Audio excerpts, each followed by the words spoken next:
Bristol Community College, Mathematics with Dan Avedikian, Math 060, Topics in Developmental Math, Section 1.3, Problem 27.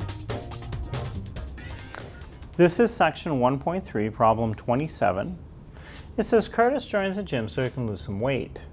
The first week he loses 3 pounds, another 3 pounds the second week. He doesn't lose any weight on the third week, and then 1 pound on the fourth week. How much weight did he lose altogether?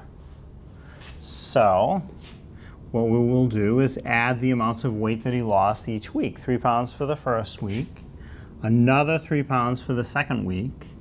He didn't lose anything on the third week, so that would be 0 pounds, plus 1 more pound for the fourth week. And then if we add these together, 3 plus 3 is 6, 6 plus 0 is 6, 6 plus 1 more is 7. So altogether, Curtis lost 7 pounds, and where it's an application problem, it's best to put your answer with the same units of measure that come in the question. Instead of just putting 7, since all the given numbers are in terms of pounds, we should say that altogether he lost 7 pounds, not just 7.